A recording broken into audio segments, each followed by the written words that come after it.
Halo sahabat retail.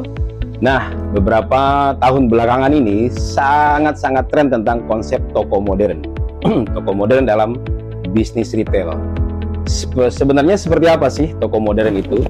Toko modern itu ada 3 hal kategori dia dianggap sebagai toko modern. Yang pertama itu adalah layanan ya. Layanan itu artinya swalayan, artinya melayani diri sendiri. Kita lihat di sini ya. Contohnya begini, kenapa dia melayani diri sendiri? Karena produknya, produknya ini sudah bisa orang memilih sendiri, memilah-milah, kemudian dia bisa lihat harganya. Nah, sehingga akhirnya dia memilih 1, 2, 3, nggak diambilkan oleh penjaga toko. Jadi dia bisa ngambil sendiri dan dia bisa mengakses seluruh toko ini, sehingga dia bisa ngelayani sendiri. Yang awalnya dia hanya beli 1, bisa jadi beli 3, beli 3 bisa jadi 5, beli 5 jadi 10.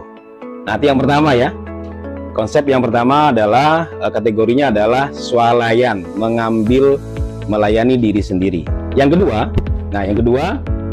kenapa dia dikatakan sebagai toko modern? Menggunakan software kasir ya. Software kasir. Nah, kalau yang ini kita sudah menggunakan software kasir online.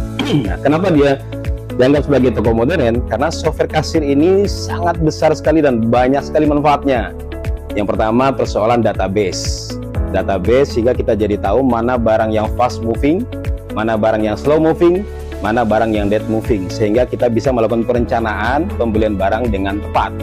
Yang kedua, kita bisa mengkalkulasi bagaimana cara strategi marketing, bisa sistem bundling, harga diskon, kemudian beli apa dapat apa ya, kemudian ada sistem paketan ya kan, dan mungkin juga ada sistem membership poin. Nah, sehingga ini sangat berdampak terhadap penjualan. Jadi kenapa toko modern itu penjualannya bisa dikalkulasi? Karena dengan sistem software kasir ini ya gitu. Yang ketiga adalah penataannya lebih rapi. Penataan lebih rapi ini contohnya ini berbasis departemen kategori. Kalau di toko ini kelihatan dipisahkan antara food dengan non-food. Yang di depan ini semua food, ya kan? Nah, kemudian yang di belakang ini non-food. Nah, sehingga memudahkan konsumen untuk memilah barang.